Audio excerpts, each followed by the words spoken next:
Hello, and welcome to episode 94 of Philo, Shipwreck!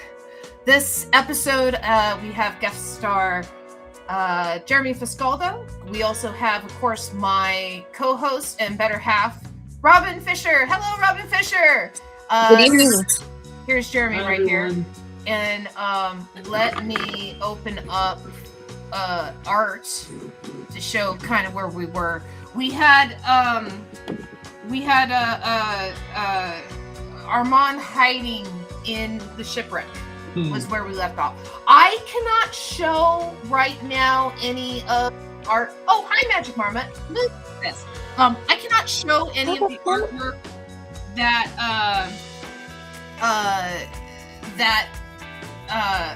James did last week because James forgot to save it. What? Does it not exist? It does not exist. No. He is redrawing Oh. it. That's painful. He is redrawing it. He is being a sweetheart and redrawing it and then getting it back to me. But he closed the program without saving the file. Oh, Yeah. Hello, Kay. How are you? that's a lesson. And Hi, then Kay. Magic Marmot says hi. So where we left off was they were swimming into the into Okay. Shipwreck. And we flashed briefly to Venom and Olive Oil. Do you want to do panel 1? Do you want me to do panel 1, Jeremy? It's up Sure. to you. Sure, you Those- can do panel 1. Armand's eyes are so sad in that panel. Well, I imagine he would miss Philo, right? Mhm. Like if Philo's mad at him. No, Right. they're good. They're good eyes. But they're very well portrayed what they're supposed to be. They are. Okay, so what happens? So what happened, huh? Yeah, hi Jeremy, says Kay. What happens? We got them going in the shipwreck after Armand. Thank you. Everybody is going into the shipwreck after Armand. Armand is hiding from everybody, and I also had if I show it in here,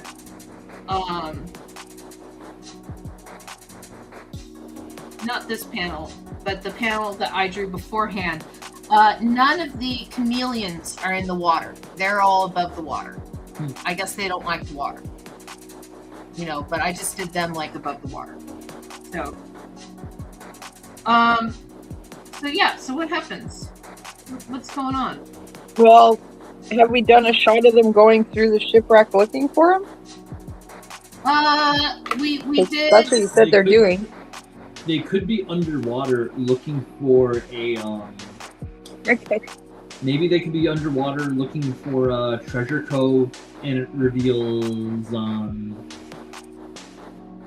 trying to think of a MacGuffin. Maybe they run into the Goonies.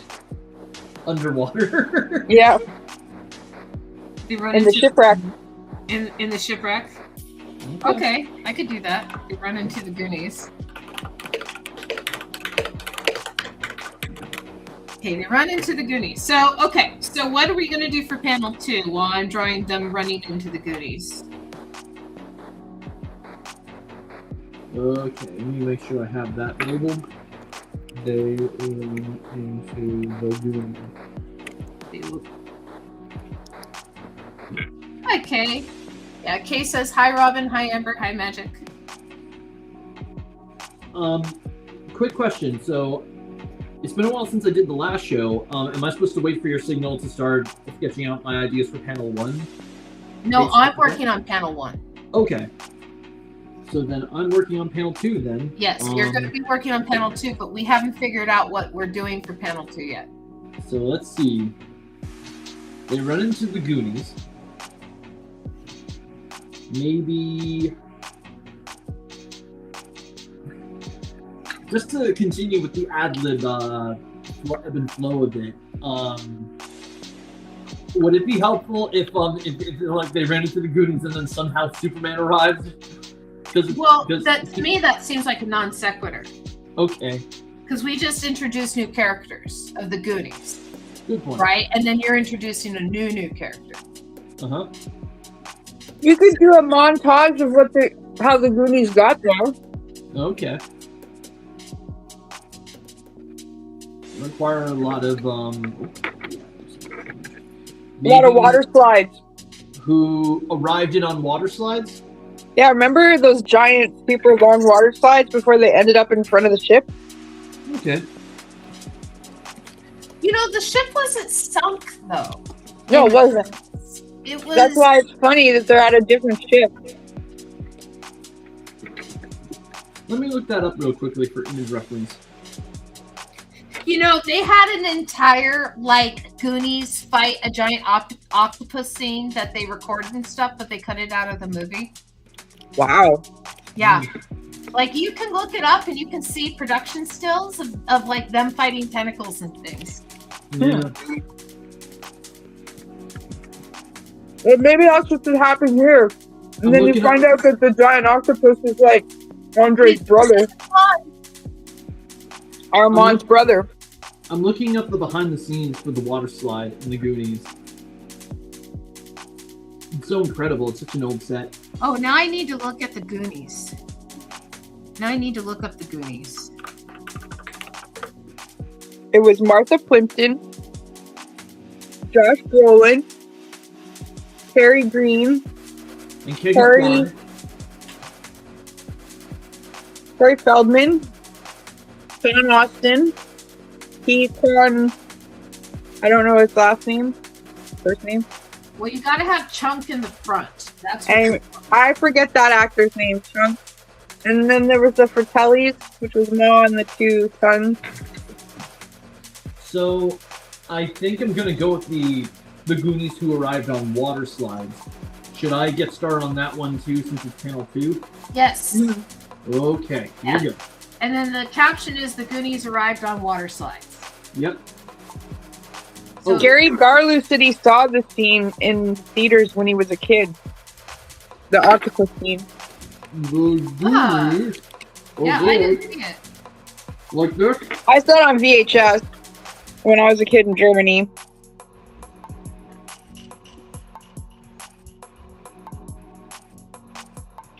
And I remember I always found the scene where Corey Feldman is speaking Spanish to the housekeeper and telling her all these atrocious things. Is when I remember really liking that scene.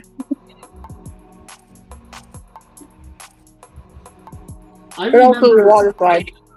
Yeah, I remember when I was at the New York Comic Con for the Josh Brolin panel.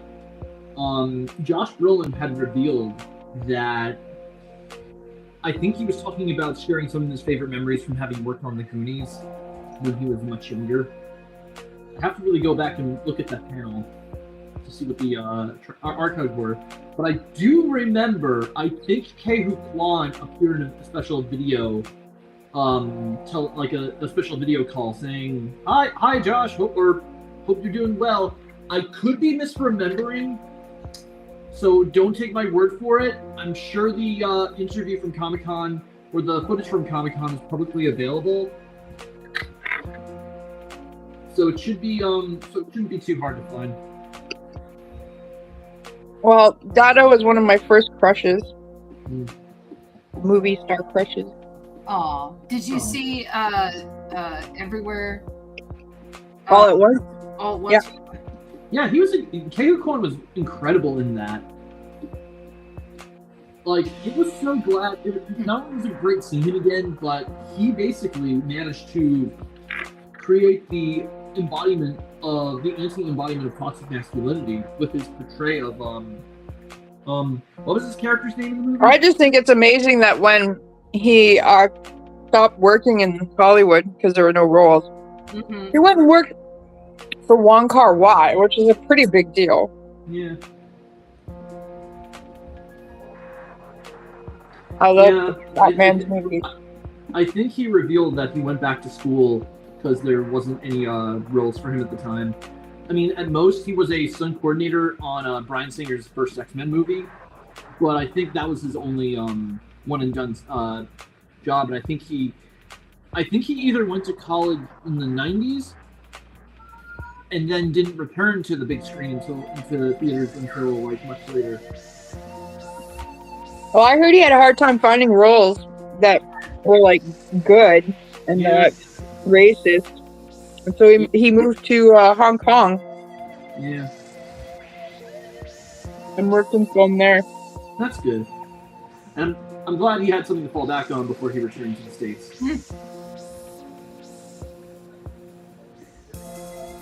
1971 Scrooge in Hell production number for Scrooge. It was about 15 minutes, Major Dante's Inferno riff with no Dickens. Did you know that they filmed the movie Enemy Mine twice? I don't know. What do you mean? So, why is that significant? Enemy Mine, they bought the rights to the movie. They hired a director. He films the movie, right? He films the whole movie. They edit it. They put it together. They're showing it to the producers before it ever has a premiere or anything. The producers hate it. They scrap the movie.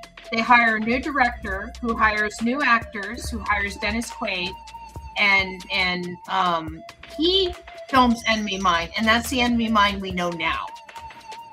And it went like way long and over budget, and you know all the tellings of like a Doom production, and it bombed when it came out because it was about male pregnancy, and it came out against like E.T. and stuff, you know. But it's a fantastic movie if you've never seen it. Have you never seen it? I don't think I've seen it yet. Oh, it should be on your list. It's fantastic. It's Dennis Quaid plays a star pilot who crash lands on a planet. He's at war, his people, humans, with the Drax. Mm-hmm. And there's a Drax pilot that also crash lands on the planet. It's a very, very hostile planet. Well, they find each other and they end up having to live and survive with each other on the planet. It's the only way to survive. Well, the Drax are asexual. Okay. And the Drax pilot one day tells Dennis Quaid, I'm pregnant. And so they give birth to the baby. And it's a little Drax baby, and Dennis Quaid raises it, and then it's kind of a interesting end to the movie. They slapped it on. They didn't like the original end to the movie, but it's a good movie. You know, it's feels like a big giant fishbowl episode. But yeah, it's the producers are like, this is about male pregnancy. How do we market this? Sounds like a really long episode of Star Trek. Well, it predates the Next Generation by many years. So yeah, it's kind of along that lines. You've never seen Enemy Mine? I don't think I did. I have to really look it up because there's a lot of films I really need to watch. I'm not going to chastise you for not having seen it. There's so much good media out there. Oh yeah. You know, you're in for a treat when you do. I still have to watch every single Adventure Time episode. Well, not every episode of Adventure Time, but a good chunk of Adventure Time episodes that I missed. And yeah, I've tried many times, and I think I still haven't gotten past like halfway through season 2. Yeah, I think I got through season 3 of Adventure Time. My favorite episode, I think, is the one where Jake stretches himself too thin. and he's trying to balance his own life. He's trying to please Jake, but he's kind of somewhere stuck in the middle. I like the one where Jake's imagination gets away from him. Mm-hmm. You know, gets a little crazy. Like that one starts out great because there's dagger rain. You know, so they have to stay inside, and so they start using their imagination to like entertain themselves while they're inside, and then they decide to play the floor as lava, but then it makes the floor real lava because their imaginations get a little away from them. Mm. Yeah, it's a fantastic episode. Like, kid logic. Yeah.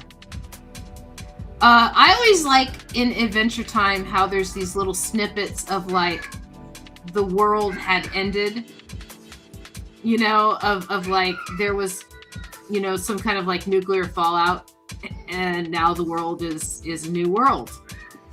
You know, it's there's just these little snippets. Like, I'm trying to remember the vampire's name. Marceline, the Vampire Queen. Yeah, Marceline. But like, there's a story that she's telling about when she's a little girl, and you know her dad like ignored her or something like that. And he stole her fries, okay? Yeah, stole her fries, exactly. But you see when she's flashing back, like the ends of human civilization, right? Because she's a vampire. She's been around for a long time. Mm-hmm. So that's like when she was a little girl was the ends of human civilization. Whoop. Yeah, and so, you know, just these little clues. I find that interesting that the humans have all become wild creatures, and yeah, we de-evolved. Well, I can see us us going the way of like Wall-E, right? It's not that far off. It's not possible. It's not impossible. I remember reading a report by the UN saying that we're a few short years away from losing clean water because of the over-reliance on AI. Yeah. Using too much ChatGPT. I hate AI. I'm trying to make I'm making a PSA drawing, and I'm trying. It's basically of a bear, like basically in a just at a picnic table, and it says, "Mr. Bear says, don't use AI to create, or AI will replace you." Maybe no money is paying anybody who animates anything to his music in a way to retaliate against AI. Yeah. Somebody I remember years ago, before I got any real gigs in the animation industry or anything, or any gigs or freelance, I was almost approached by a guy who wanted me to animate one of his songs, and I wasn't even that good of an animator early on, and he wanted me to just animate, storyboard, character design, layout, do all this work for like essentially a few $100s, and I just told myself I couldn't do it because it was way too low, and honestly I felt like it would have been a loss of my identity and career goals. Yeah, there's been a couple of clients I've had that are like, yeah, do this for nothing. Oh yeah. And it's like, no, that's not happening. Well, I can find somebody who can do it for nothing. Fine, then that's what you're going to pay. And that's what you're going to get. You get what you pay for. Yep. You get nothing. You lose. Today, sir. You know, oh, but the exposure. Don't forget about the exposure. Yeah. Exposure. I'll expose you. Like, I can understand if it's like a training program, like if you're training for a role, like maybe not an intensive program, but like a immersive lab program. But there's a difference between a lab experience and essentially a do this and you'll be paid in like an exposure. there's job training, and then there's job exploitation. Well, they Yeah, don't exactly. even do job training anymore because they have AI do it all now. Oh, You know, yeah. all the stuff that like used to be done by entry level people, like organize these files in this order with this naming convention, and then put them in this directory, so then that way the animators can use it, right? Yeah. You would have had an intern do that boring work. Now they have AI do it. Oh, Well, yeah. the intern was learning how the structure of an animation studio works, and the flow of like the workflow, the arc, right? Like, sure, okay, they're doing this boring stuff, but they're also asking questions along the way of like, well, why are we doing it this way, and why is this naming convention like this and stuff. And not only can the computer not ask those questions, but if you replace those people with a computer that would ask those questions, then in 10 years, when those people aren't asking those questions anymore, like, those people aren't there if you didn't have them asking the questions now, right? Yeah. So it's like, instead what they've done is they've shot themselves in the foot without even realizing it. Yeah. It's going to result in a lot of problems. They got rid of their entry level, you know? They're like, oh, look at the efficiency of this, you know? Oh, and yeah. it's not just art, okay? It's like, think of a paralegal service where they're organizing legal files, they're dealing with legal cases, they're looking up maybe laws and ordinances and forms that you need to file, and you know where it needs to be filed and stuff like that. Like a paralegal, after a while, will learn the nuance of that and learn, oh, when I have this kind of case or this kind of case, I look here, and oh, these are where these files are kept, and these are where these files are kept. And you have, you know, junior paralegals and senior paralegals, and maybe paralegals study the law, pass the bar, and become lawyers, right? Mm. It happens. But if you pass that paralegal work off to an AI, you don't have a human supporting the law anymore.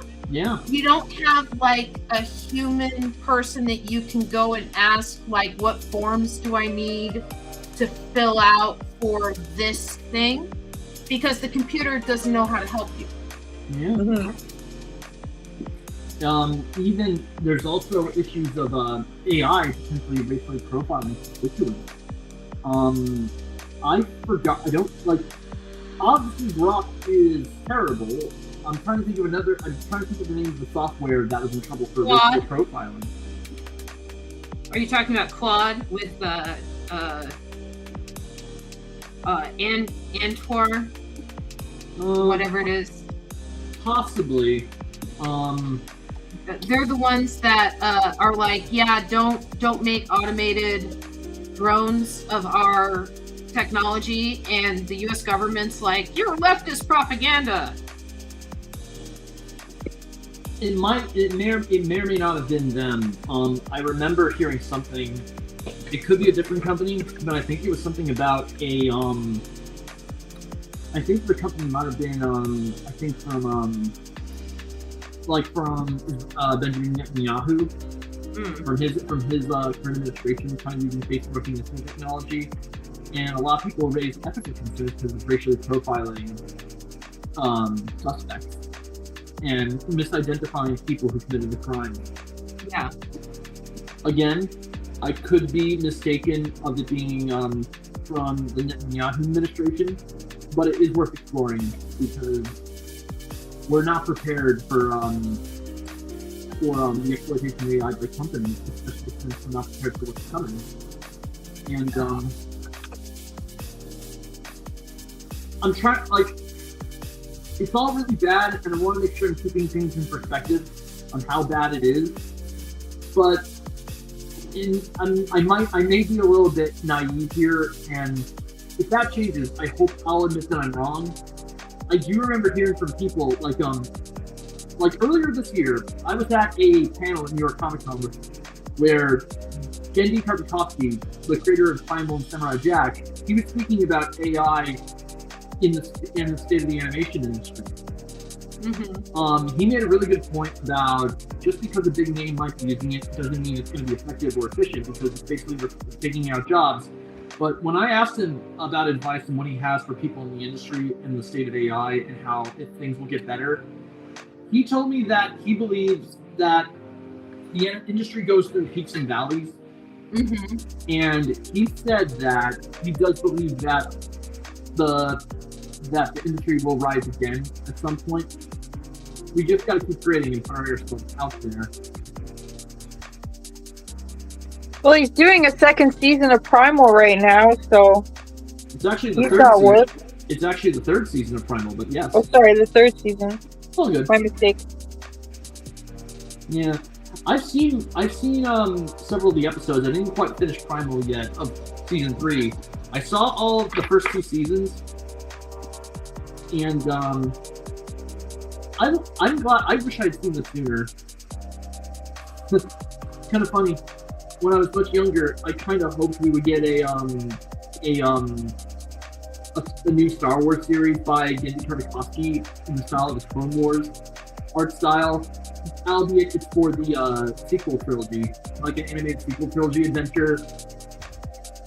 Like it would have most of the original cast involved. Like you get Daisy Ridley, Adam Driver, and Oscar Isaac, and maybe it could be set after The Last Jedi. And I sketched out this idea of what that would look like, where like Kylo Ren's in hiding, or like he's trying to basically hunt down other resistance fighters, and during this time he's like being hunted by the ghost of Anakin Skywalker from the Clone Wars TV show, and maybe he's being trolled by Luke in his ghost form. You should just write the fanfic.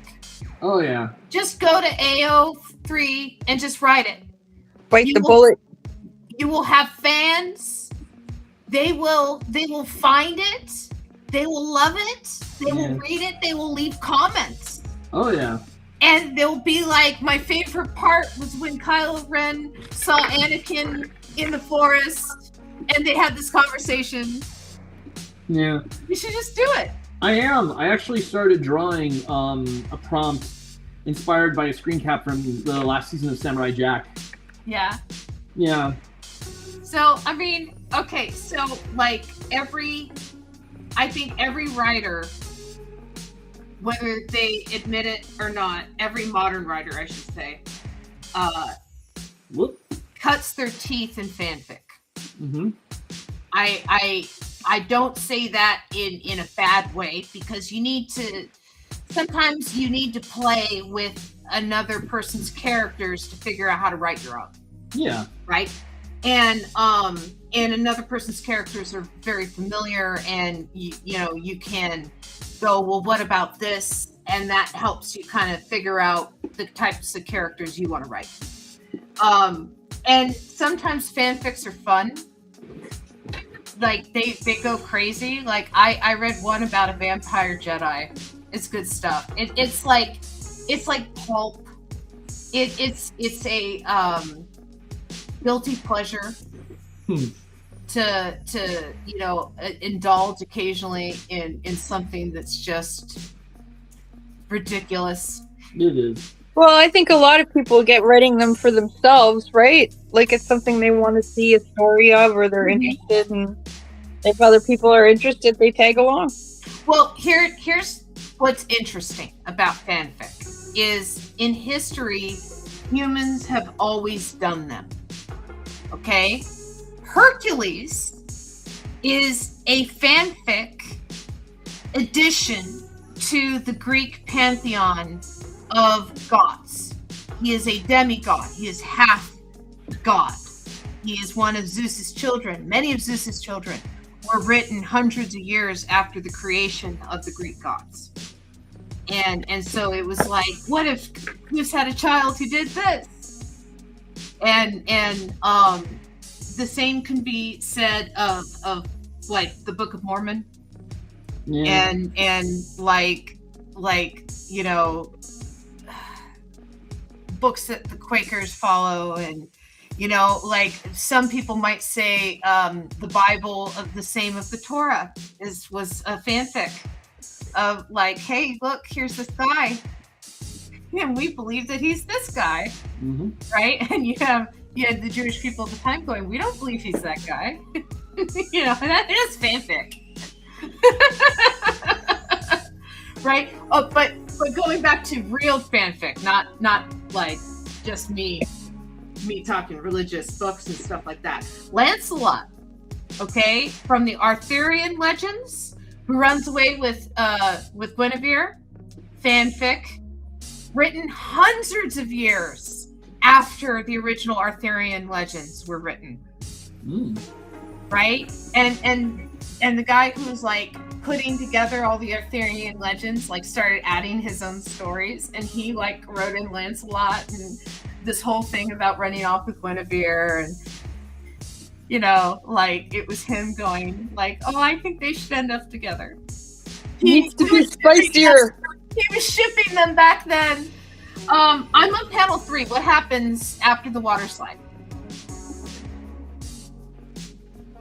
Good point. What's at the bottom? I think we should ask the audience. There's at least 2 people in it.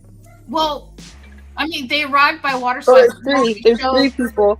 We already showed the Goonies in the room, in the captain's, in the bridge of the ship.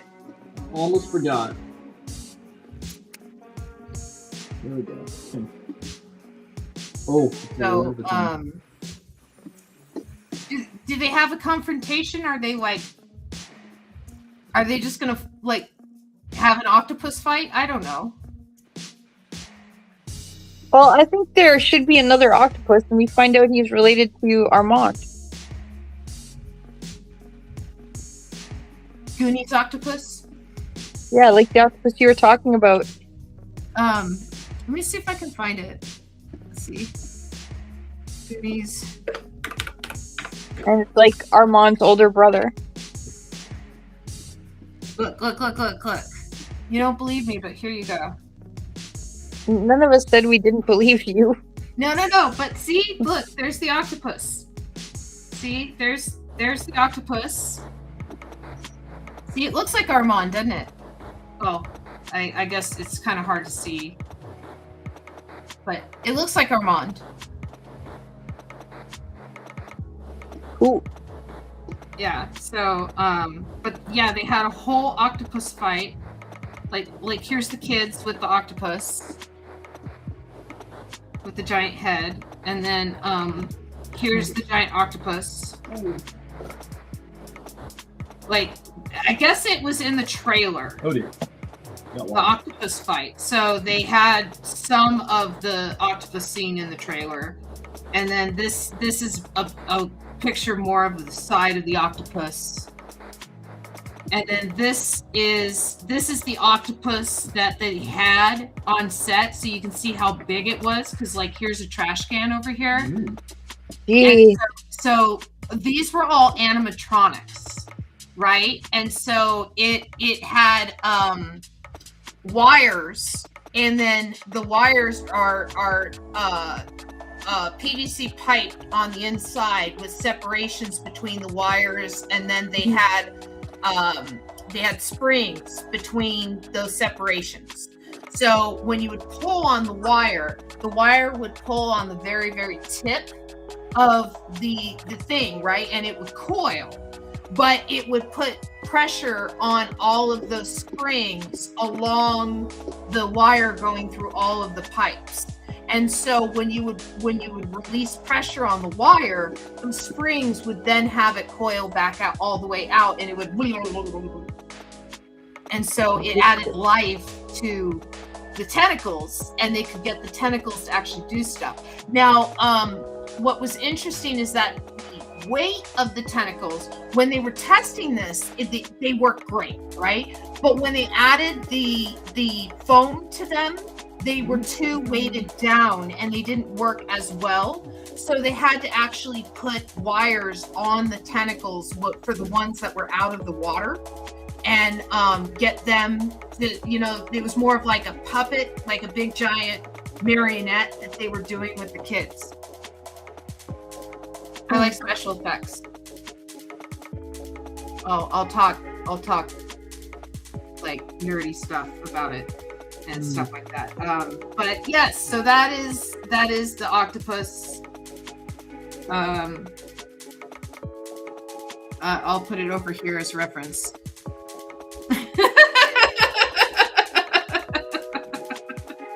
So you said what is it? It's that the Goonies octopus is Armand's brothers? Yeah. His older brother, that's why he's so big. How is my water slide panel looking? Not bad. Thank you. Water slidey. And I modeled him after Short Round Nice. for representation. Yay. Well, his name is Data in the Goonies. Data. Short Round in Temple of Doom. Like You're right. I got Katie Kwan's names mixed up. I was thinking when I was thinking Short Round, I was thinking his character from Goonies, but for some reason I thought in Goonies was named Short Round when that was named after his character in Temple of Doom, and I feel sheepish. Yeah, and here's another thing, okay? Here's a little tidbit of like darkness. Temple of Doom is a prequel to Raiders of the Lost Ark. It is. Where did Short Round go? That's a good question. Where He did left Short them. Round go? He left them behind. Indiana Jones is callous. Probably in Delhi. When they get there, like that's the last you hear is that Short Round's going to Delhi, and then the next in the Indiana Jones story is he's raiding the Lost Ark. Yeah. If he's kind, if Indiana Jones is kind, he takes him back to America and he enrolls him in like school. I don't think that happens. What I've never seen the fourth movie. I've never seen the one with aliens. Oh, With who? you mean King with the Crystal Skull? I've never seen Oh, the one with Shia LaBeouf. I don't think I've seen that one either. I did see the third one with Sean Connery and the Nazis. I loved Last Crusade. Yeah, that was pretty good. But I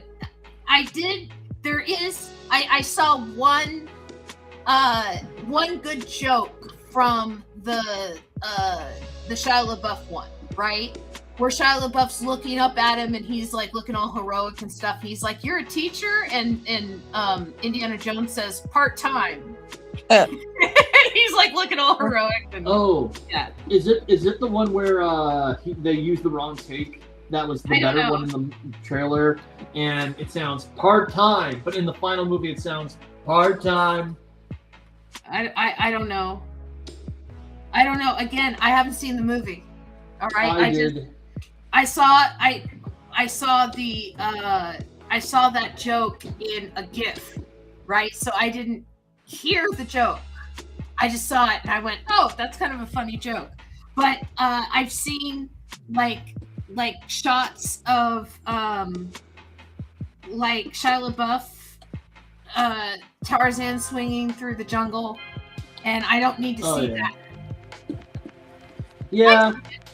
I don't need to see that. Yeah, that was not great. I saw the movie years ago with a friend from high school, and it's a shame because there was a lot of interesting ideas, but you could really tell that I think Steven Spielberg, he just wanted to be done with the series after Last Crusade. And you can tell it's like, as you're watching the movie, this does not feel like his proudest work. Like, there are some interesting moments in there, and I think, honestly, if everybody was more on board... Everybody did it for the money. That's right, the money. Everyone did it for the money, and, like, Aliens doesn't fit in with the motif of the other 3 movies prior to that, which were religious artifacts. Oh yeah. Right? The crystal skull, that they're basing the original, the original artifact of the crystal skull. They don't know what it was for, and it's kind of a cool thing in Mesoamerican archaeology that there's like this crystal skull that was found, right? Yeah. But like, we don't really know what it was for, and it was a real thing. The Holy Grail was never really found, so the fact that like he found it was like kind of mysterious, and like the Ark doesn't really exist. Like, it's mentioned in the Bible, but like the item of the Ark was never like what's the word I'm looking for? A holy item, a holy object of like the church. The church never claimed an item to be the Ark, right? And with the Temple of Doom, they were talking about Shiva and Kali, but they weren't the communists. Yeah, it should have been more Nazis. Yeah, funny. I like how they tried to fix that in Dial of Destiny. I'm sorry, I'm responding to a comment. It's okay. The comment said, the truly silly thing is there were Nazis who relocated to South America, so having communists be the antagonist, truly a missed opportunity. It should have been more Nazis. Yeah, that was the most confusing part of the movie, is that they shifted away from Nazis being the villains. Yeah. And just went with, I like the idea in theory. Again, I haven't seen it, so it's interesting hearing you guys talk about it. Yeah. Yeah. It's a movie I never plan on seeing, so don't worry about spoiling it for me. Okay. No, I've seen the end. The only parts of the movie I've seen is because I was channel surfing, and I saw old Indiana Jones, and it was like right at the end when he's talking to the aliens, and I was like, what is this? Right? And then the person I was with at the time said, oh, this is the end of Crystal Skull. And I went, what?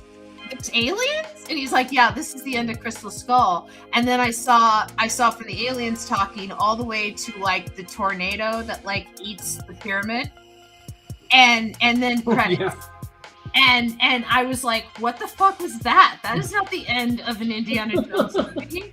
What the fuck just happened? What the fuck I just see? It's so strange. It's like they basically those aliens were standing around just to become one collective hive mind. And they were just standing around, and when they put it back in, so they can just look at the person that was wearing it, and then so they can just beam back up. It was strange. Yeah, no, not interested. It's a shame. I think the only good thing that came out of that is I think I remember when it first came out, there was this meme called "Nuking the Fridge," which was directly inspired by Indiana Jones in the Fridge. Yeah, because he survives an atomic bomb by going in a fridge. Yeah. Yeah, I am aware of that. Like I said, I'm not scared of spoilers because I never plan on seeing the movie. Yeah. Right? There's times when people will talk about it, and I'm like, I'm so glad they didn't make a 4th movie to the Indiana Jones franchise. That would have ruined it. Yeah, they talk about it in almost every franchise, and sometimes you just have to bite the bullet and end it when it's nice and hot, Yeah. There was someone online that wrote a really cool, like, possible continuation of Indiana Jones that I thought would be really cool, talking about how shitty the 5th movie was. And are you talking about Dial of Destiny? Yeah. But the I am talking about Dial of Destiny. But they said what the continuation should be is that there is a break-in at the university where Indy works, and he's really old now. And it's Short Round trying to get items back for the native peoples they were stolen from.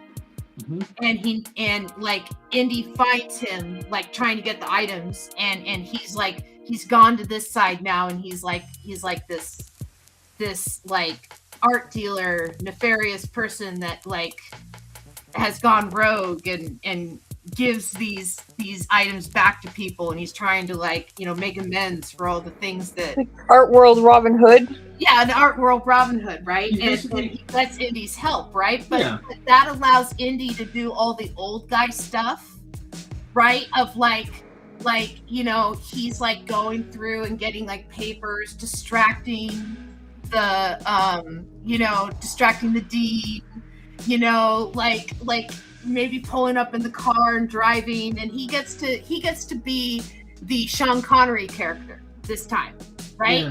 And then you got Quan doing the Indy part of all the action and the leaping through windows and stuff like that, and it's to give back like these native treasures, like the Taurian bronzes or something like that. You know, I could easily see them going around the world trying to gather as many of the bronzes as possible to return those. Right? Like that would be, I think, a cool indie movie. Yeah. Okay. I think panel 2's almost done. Yeah. I just need to look over to see how it looks. What you know the old guy stuff. Whenever there is a franchise or something. Okay, and by the way, you're going to be on panel 4. Okay. Whenever there's a franchise or something that's passing the torch on, but you have older actors that can't do it anymore. There's old guy stuff. They're doing it with Ghostbusters right now, where they just have them come out at the end with their proton packs. Oh yeah. I have not cared for Ghostbusters since Ghostbusters 2. I just haven't really. Well, actually, I did like the idea of the female Ghostbusters movie from 2016 that came out years ago. I do think that the execution could have been better, and I really feel like it was a missed opportunity to get a comedic film auteur filmmaker. Well, I think that a comedic female auteur filmmaker. Yeah. I think that the Filmento said it best about the 2016 female Ghostbusters movie. Is it true that girls are perfectly capable of creating a crappy ass cash grab movie as guys? Because it's crappy ass cash grab movie, right? If you had guys in there, like, it still would have been a crappy ass cash grab movie. Absolutely. The jokes are bad. It's badly directed. I think that Jones is a little too loud in it. You know, she yells all of her lines, and there's no variance to her joke telling. Mm-hmm. And you know, the thing that they had about Hemsworth getting possessed and stuff like that, like they had him like set up like man meat, but it's like, you don't need that. Like, he could have used more personality as a character. Yeah. Right? Like, they had him so two-dimensional, and that's just bad writing. Like, it was so Save the Cat. I hate Save the Cat. I hate that book. Yeah, it was strange. I do think there are a lot of strange choices. Like, they want to say something about the weird underground internet subculture, which I admire, especially in the age where, sadly, 4chan and other forms of, like, just weird, like, it's like this weird underground, like, toxic online environment, which is becoming, sadly, more and more mainstream under Musk, Trump, and other far-right authoritarians. I just think the way they were handling it here, it just didn't work. And that's why I actually didn't think the actress, what was the actress you said, Jones who again?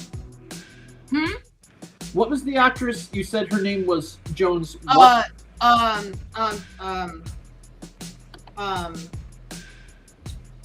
Gosh, I want to say Tracy Jones, but that's not her name. Let me check real quick. Jones, Ghostbusters Leslie Jones. Leslie That's Jones. it. Leslie Jones. I thought she was fine in that movie. I think she's a great actress with a really great comedic delivery. I do think, however, that some of the material she was given could have been better. The problem is the first film, the first Ghostbusters, you had 3 amazing talents working off of each other. Yeah. Sigourney. Signori, she worked off script for 90% of it, right? I'm talking mostly the comedic talents. I'm talking about Bill Murray, and I'm talking about Harold Ramis and Dan Aykroyd. Right?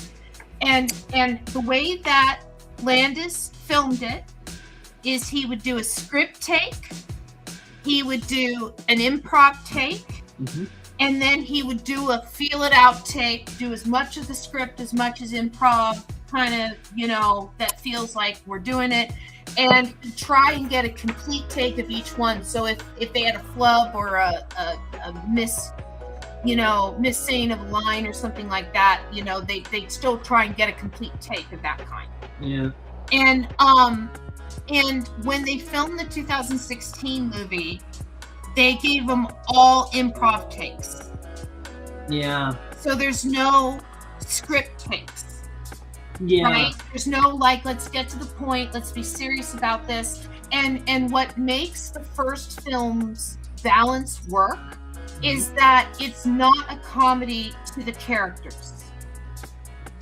Right? It's never a comedy to the characters. They take it as serious as a funeral, right? Even Bill Murray's character, as sarcastic and nihilistic as he is and stuff like that, and everybody has 3 mortgages now and stuff like that. At the heart of that joke, that's like a normal person joke, right? That's not like him being goofy for the sake of the audience, right? That's like a joke you would tell your friend, right? And so it's true to the character to say that joke in that moment of everybody has 3 mortgages, because it's a friend trying to assure another friend in that moment that it's good that you put everything into this Ghostbusters business that we just made. And it's a funny line, and it lands. Of everyone has 3 mortgages these days, because no one has 3 mortgages on their house. But yes, panel 4. What happens after we meet Armand's brother? Will he still be going after the Goonies, do you think?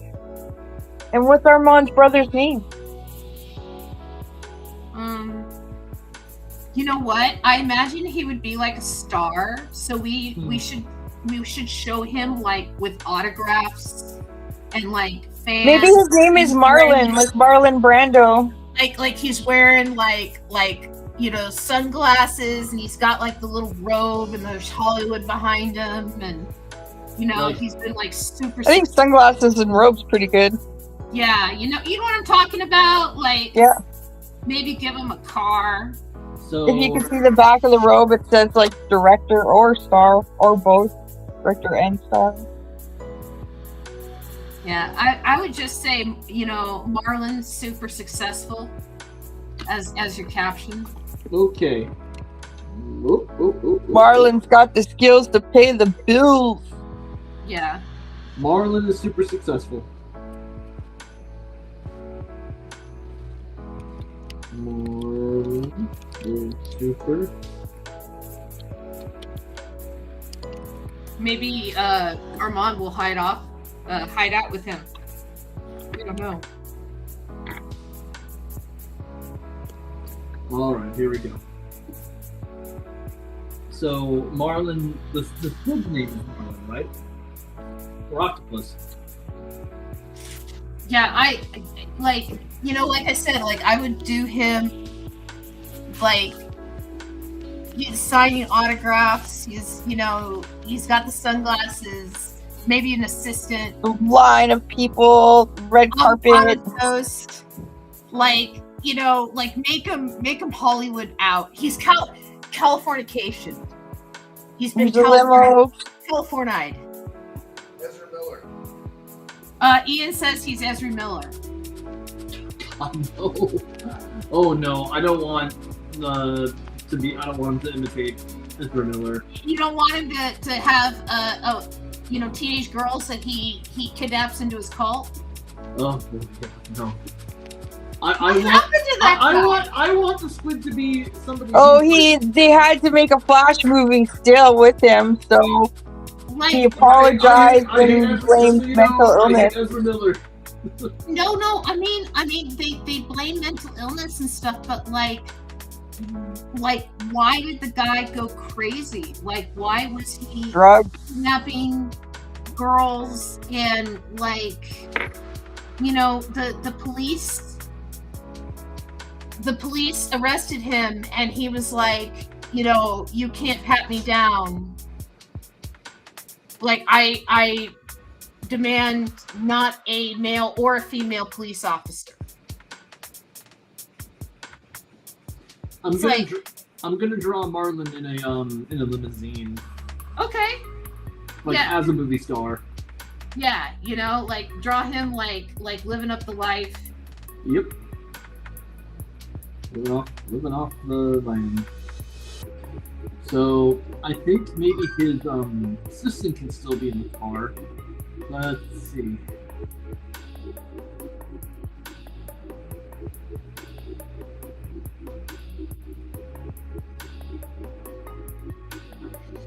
I don't know. I'm kind of happy with how Marlon's turning out. But I feel like I should add more. I feel like he should be bigger. Well, I feel like I should. He's supposed to be big, but I feel like I should add more background. Well, I think he should be bigger. I think.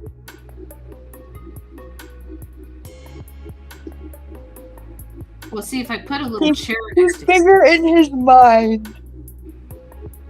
If I put a little chair next to him, then you can tell how big he is. Oop. There we go. Right? So how are you, Miss Robin? Tired. Yeah. It was warm here, so people were like, barbecue, shorts. I like 6 apologize. degrees. I apologize for our Olympic teams being assholes. Yeah. We didn't think you guys were assholes at all. Well, We got silver. That's not the end of the world. The Olympic teams are being assholes because they're, you know, The American men's team were being assholes to American women's. Yeah, but it, you know, but yeah, and so I apologize about that. But how did Canada do in curling? I know that we didn't do very well in hockey, but how did we do in curling? I have no idea. We only all paid attention to hockey. Oh my god! You know, I just remembered. Do you all remember the old PC game called Thinking Things? Not offhand. It was a PC game that I grew up playing, and it was from the same people who made the Enmark Sammy Science House, Bailey's Book House, Millie's Math House, and Trudy's Simon Place House, and Stanley's Sticker Stories, and the Mighty Math, and other series. Thinking Things had this Volume 3 had this octopus squid character dressed up in like a business suit, or maybe not a business suit, but he had like a collared shirt, overall, and it looked like he was in like a trade building, and I think it might have been a stand-in for the World Trade Center's Twin Tower. Mm-hmm. And I just had an idea that I could like give Marlon like the Hollywood t-shirt sort of thing, like and give him the, let's see, 1, 2, 3, 4, 5, 6, 7, 8. Oh yeah, 8 arms. Mm-hmm. Drink there. Yeah. Okay, in curling, the women's got bronze and the men's got gold Woo! in Good Canada. For you. Good Good for you guys. We beat you in the women's tournament, and we beat Great Britain in the men's. Good. But oh yeah, Sweden beat us in the semifinal, women's semifinal.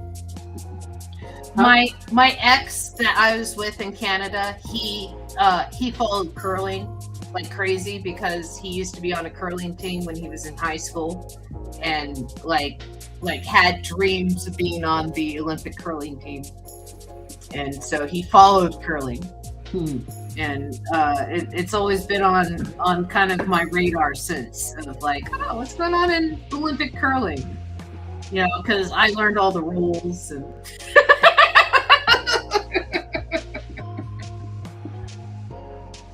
Yeah.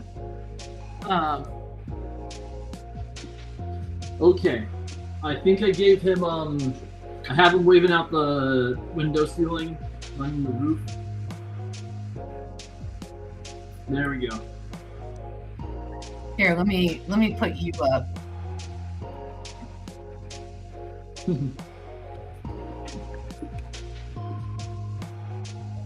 Just showing how it's going on. This character right here is supposed to be his agent, just saying, you have to, like, you gotta be careful, we're not accepting really bad movies. Well, okay, so like, would he be the octopus in Leviathan? Like, what are some other movies that have an octopus in it? Like Leviathan, Jules Verne. Jules Verne, 200 Leagues Under the Sea, 50,000 Leagues Under the Sea. 20,000 Leagues Under the Sea. That's a Yeah, good 20,000. Yeah.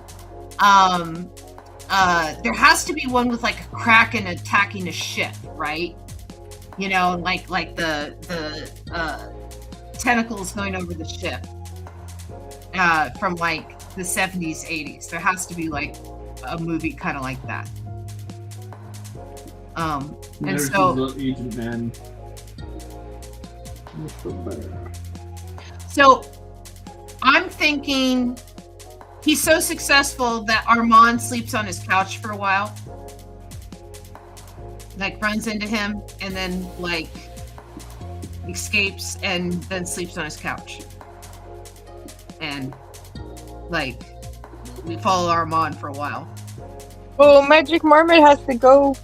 I know. I said goodbye to Magic Marmot. Bye, Magic Marmot. Okay, let me try to get this ready. Let's see. There's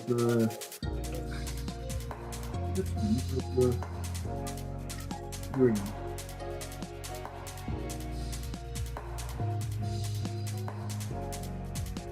Okay. I have been trying to hold it, but I cannot. I have to use the bathroom. Okay, So I'm going to step away for a moment. I will be right back. like Magic Marmot, you need to bail. I need to step away for a moment, briefly. I'll be right back. I just have to turn off something. Okay, I guess it's just me entertaining the No! masses. Nope. No, go turn off your thing. That's fine. I will. I'll be Yeah, right go back. turn off your thing. I will stay for a moment. I can entertain. You guys have abandoned me before. Oh yeah, Let me I've know. abandoned you in the last 10 minutes of almost every episode. I know. Sorry. I know. I just gotta try wait not for him to, but it still happens. I know. I gotta wait for him to come back though. That Stephen Notley was weird for me because I was chugging like a chai tea. It was huge, and I thought I'd be awake, I'm back. and then all of a sudden I woke up Okay. and the show was over. I will be right back. I just have to use the bathroom. I'll be right back. Yep. I had rice cooking. I figured I'd kill two birds with one stone and get dinner ready while I'm doing this. Smart. I already had my sandwich. Yeah. Although I should get some juice, but I wasn't gonna run away. Yeah. Oh, ow. You stepping aside too, Robin? Or you just chilling? Sorry? I didn't know if you were stepping aside too. No, I'm staying. I'll leave when Amber comes back. I just was gonna Okay. get a glass of juice. It's not how- imperative. So how have you been? overall. All right.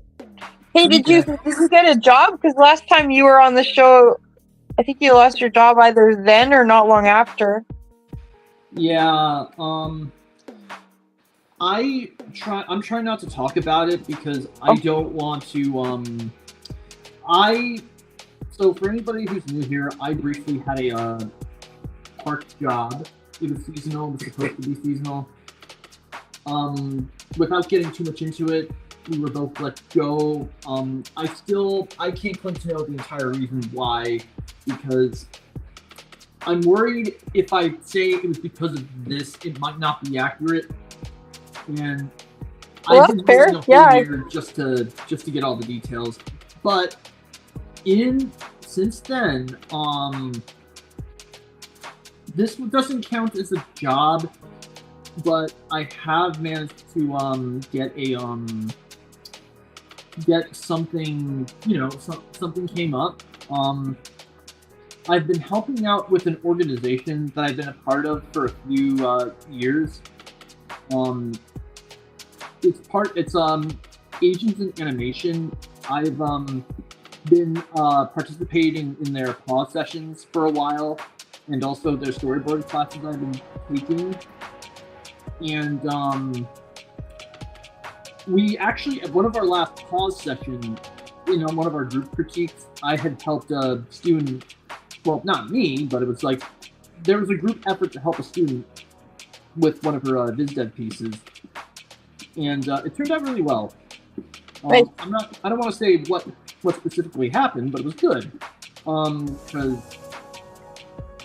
honestly, when I found myself participating in a group critique and helping give notes on how to improve people's portfolio pieces, it just made me feel like how, even though it's free work, it felt nice. Like just wanting to see the next generation succeed. Yeah. I like helping people. Yeah, me too. I will say this. Keep flipping the picture. To get a good angle. Is it easier to draw when it's sideways? It's not about it being easier to draw. It's more like about trying to get the perspective right. So, I guess like when they say draw upside down, it's easier to see your mistakes kind of thing. A little. Yeah, that's cool. But yeah, I've been working with a job coach trying to find another, like, both dream job, part-time or full-time job. And it's been tough out there. Yeah, everywhere too. Up in Canada, yeah. It's hard with the job sitch. Yeah. It's been really rough. And I'm hoping to try to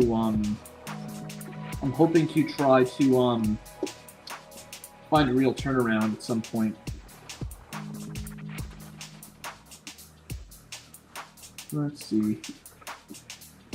I'm trying to think of anything else that's happened. I'm supposed to be tabling at 2 shows in April, and then I think Baltimore Comic-Con in September.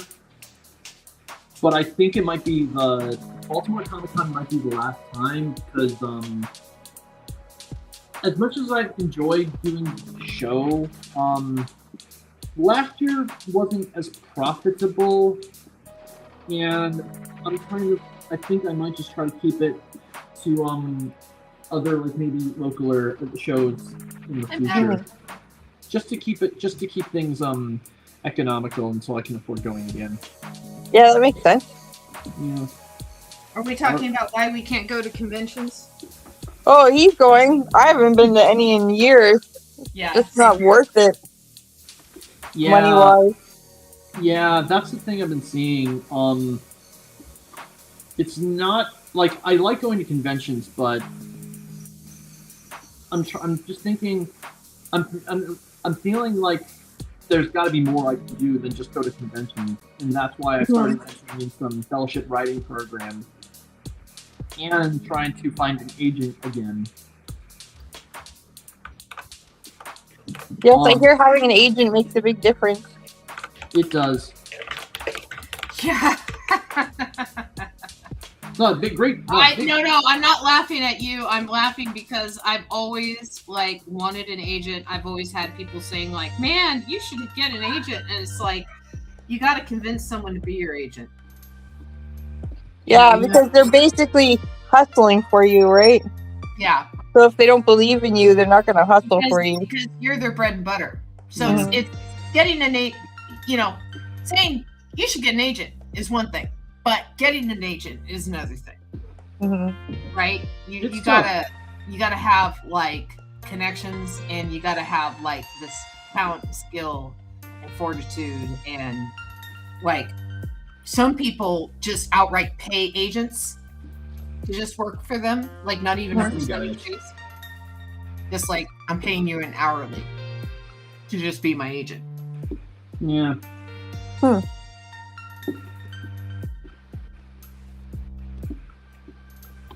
He should smoke a cigarette or a cigar. Marlin. Looking cool in his suit and sunglasses. My Marlin squid head just has like a small martini. Oh, martini works, yeah. But don't worry, he's gonna be sober. Well, he's not driving.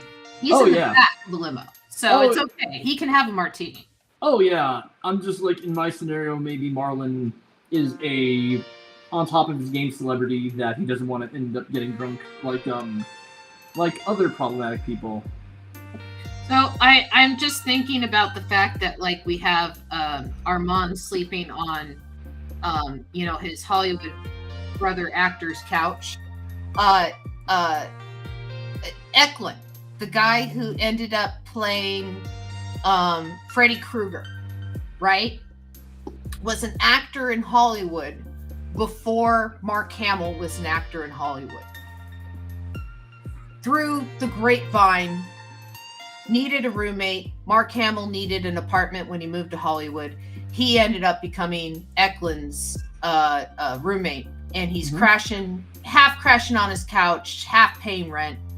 I just moved to LA. I need a place to stay. Can I crash on your couch until I get on my feet? And so they're both actors. They're both going to auditions. Eklund reads for Luke Skywalker. And his audition's okay, that kind of thing. He comes home and Mark's like, "Hey, what'd you do today?" "Well, I had an audition." "Hey, you should try and read for it." And that's how Mark Hamill learned about the open casting call for Luke Skywalker. And so like those two, Mark Eklund and then Mark Hamill and then Robert Eklund. Thank you. They remain friends to this day. Like they're still friends. Like they support each other's movies. They always see each other at conventions. They hang out with each other. Like, I'm sure they watch movies together. Like they're buddies. And they laugh about the fact that like, "Hey, you should try out this movie," and it ended up being Star Wars. It ended up being like this amazing opportunity for any actor that's never been heard of before actor. Open casting call. We're looking for some nobody that's just got a twinkle in their eye. They hired Mark Hamill.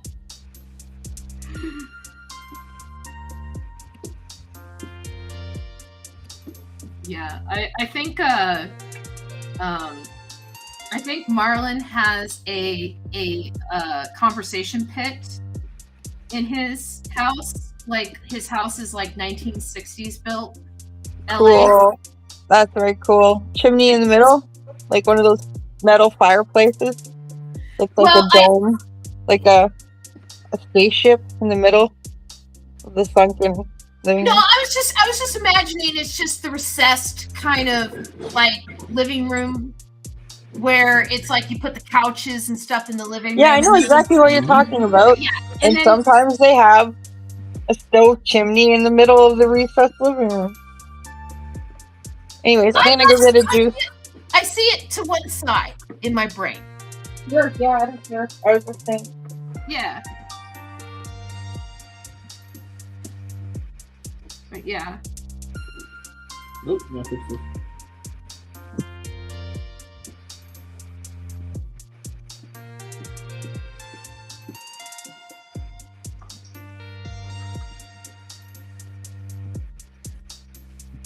Let's see. You said you're giving him what? A cocktail? What kind of cocktail are you giving him? Oh, martini. Okay, I'm gonna give him a. That's not a martini glass. Oh. That's like something like a hard drink, like Jack Daniels or something. Like whiskey. Okay, I'd better make the glass smaller then. No, a martini glass is the triangular shaped glass with a long stem. Mm-hmm. That's the martini glass. Because I just want to match your drink when he's bringing a drink to his brother. Okay. Yeah, that'll be an easy fix. You know the type of glass I'm talking about, right? Yeah, I'm referencing it now. Yeah, and then you put 2 little olives in it on a stick. That's martini. Yep. Yeah.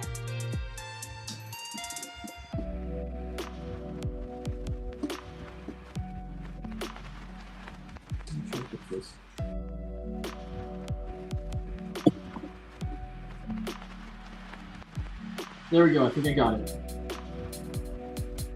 Well, that Kraftwerk style music is now funky. Yes, this is the chill hop music I was telling you about.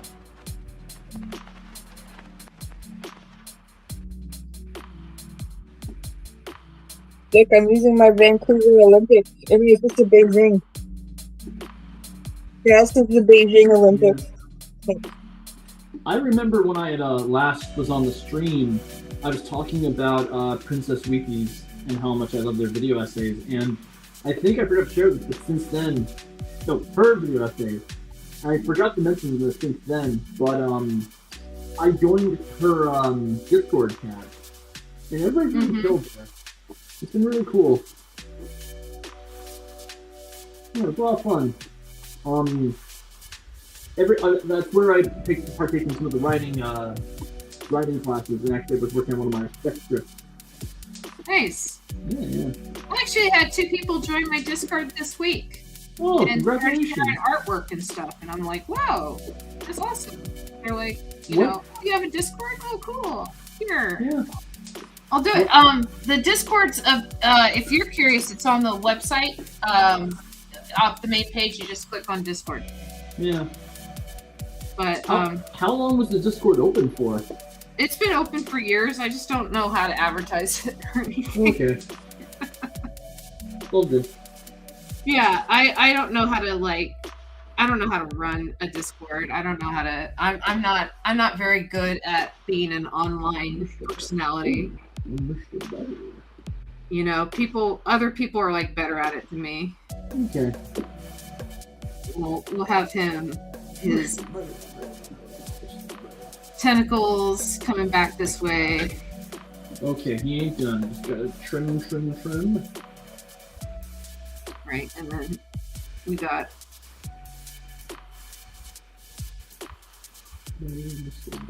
some martinis. I've been stemming the word bears a lot for some reason.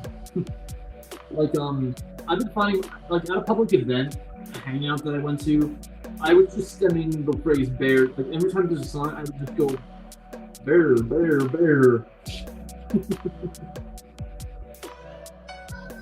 Just been stemming, I think. Oh, lots of martinis.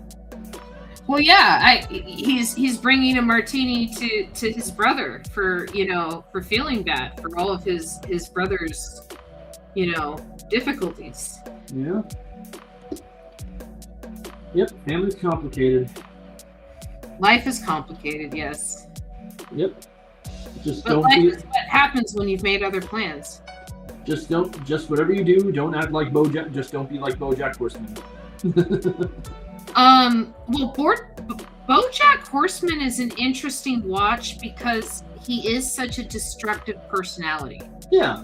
And a big part of that movie, yeah, big part of that show is like, you know, he doesn't realize how destructive he is. Everyone around him does. Right? Yeah. Everyone around him separates themselves from him. He has a borderline personality. And you know, he's needy, but at the same time pushes people away. And all these people separate themselves from him. And he's this talented, intelligent person. But that whole show is about the hubris of being kind of your own worst enemy. That's right. And that was the problem. He let too much of his ego get in the way. And he refused to basically admit that he has a problem. Or he killed Sarah Lynn. It's not like he knows he has a problem. It's not like he doesn't know he has a problem. I think that interview with Biscuits Brassby said that he knows he has a problem, and he just doesn't care enough. Like, after what happened with Sarah Lynn, he basically just was selfish the entire time. And he made a good point. If he had spent at least some amount of time trying to call the ambulance that could have saved her life, this could have turned out a whole lot differently for him. But he chose to wait those 17 minutes. Yeah. Yeah. Yeah. And it's the poem halfway down we've quoted on this show before. And the person that I quoted it to did not know that that poem came from BoJack Horseman, and was like, "Oh my gosh, that's a beautiful poem." Like, you remember the poem, right?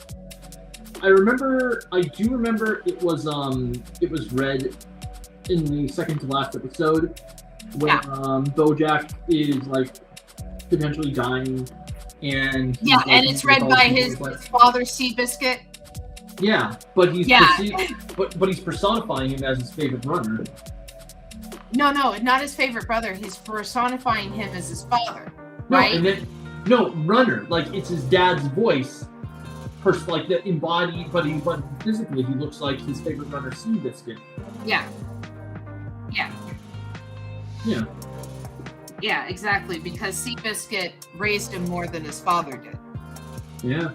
You know, was a better example for him more than his father was. I mean, there's a lot of layers to BoJack. Princess Caroline I always thought was an interesting episode.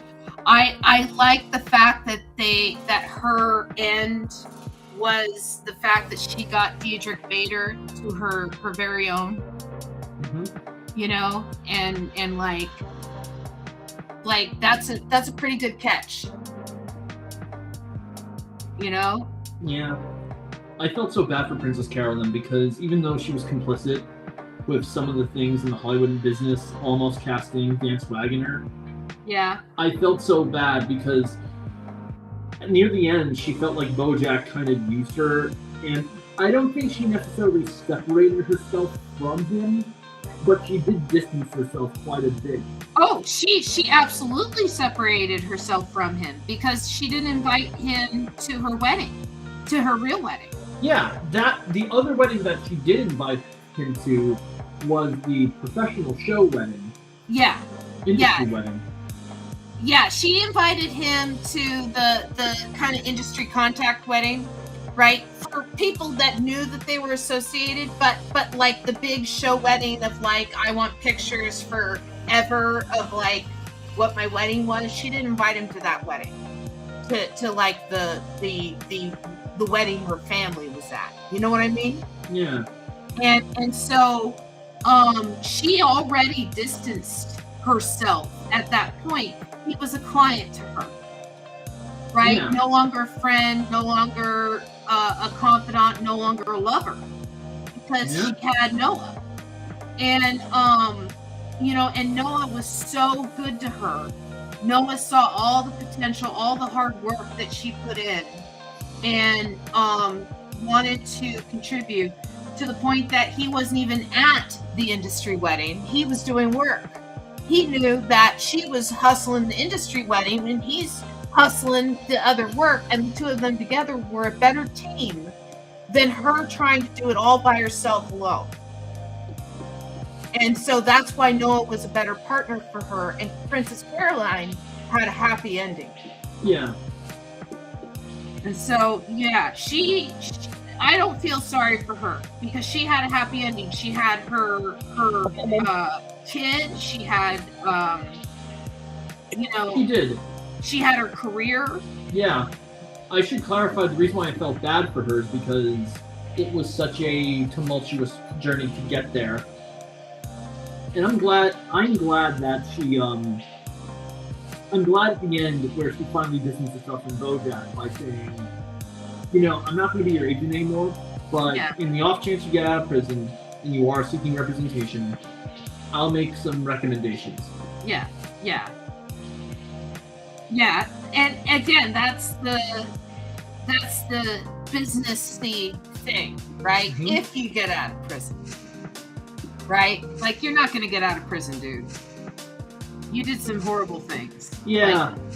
I think I don't know, I don't know if Bob Blacksburg had plans to continue the series. I think it was always going to end at season 6, but it would be interesting to explore, maybe Bojack would still be in prison. And no, I think... No, it ended. Yeah. That's the ending. No, I agree. No more exploration. That's the ending. I agree. We are exploring the story that was written for us, right? Because there's so much, it's so rich, and there's so much interpretation there. Sarah Lynn, oh my gosh. I felt bad for her. He's the one you should feel bad for. Yeah, that's what I mean. Because she got Macaulay Culkin. She had her parents pushing her to be perfect, right? Absolutely. And then you're gonna support this family, and you're gonna be a star and blah blah blah and all this. And she had that pressure. She had the pressure from the studios and stuff to perform. And then she gets introduced to alcohol at an early age by Bojack. Yeah. And the rest from there is the story writes itself. A lot of child actors that fell into substance abuse, and I'm including Lindsay Lohan in this. That good feeling that they get replaces the bad feeling that they get from the emptiness of working in Hollywood and not knowing who your real friends are and stuff. Yeah. Right? It feels like everyone's your real friend if you're high on cocaine. You laugh, but I'm serious. No, I should clarify. I felt really terrible I felt bad for Sarah Lynn because she got a really bad ending. When you really look at the grand total of her life, it was Bojack who basically, her parents were toxic, especially her father. Mm-hmm. It's implied that he did really messed up stuff for her behind the scenes. Yeah. And when she went to Bojack in confidence to hide in the dressing room, he didn't care. No, he didn't care because he basically just, when he left the room temporarily and she saw the bottle of alcohol, he should have been held responsible for that. But he got his own makeup artist fired. Yeah. It was so mean. Yep. And then all right, guys, it's 9:30. Yeah. It is that time. Okay. Those are some great panels, though. Thank Bro, you. can I crash on your couch? And so I have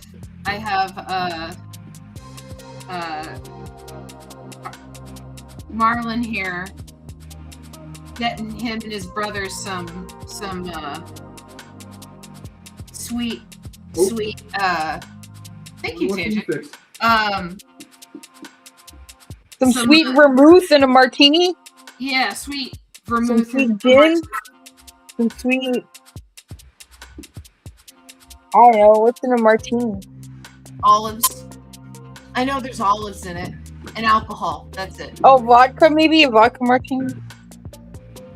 I don't know. Like, I don't drink very often. And when I Me do, either. like, you know how they make, like, girly drinks? That's You know, what I do. cocktails that you can buy at the store, right? I'll, they make these Jack Daniel peach drinks. I like those. I like Mike's Hard Lemonade. Stuff like that, you know, like girly drinks. But I'm not like a drinker, and I'll only have like one of those at a time, and then not drink one for like 3 weeks. So, you know, that's my alcohol. I like maple syrup whiskey. That sounds decadent. It's very good. Sounds very Canadian too. It is. Yeah. It's only known in its French Canadian name too. Yeah. Yes, it sounds like maple syrup whiskey sounds like something that's only brewed in Canada. Initially, you could only get it in Quebec. It's called Circulage, but now you can get it all across Canada. Oh, good night, Kay. Good night, Kay. Oh, good night, Kay. All right, I'm going to bed too. I will talk to you guys next week. All right. Good night. Saying good night. Producer Jimmy. We'll see you guys in the future. Have a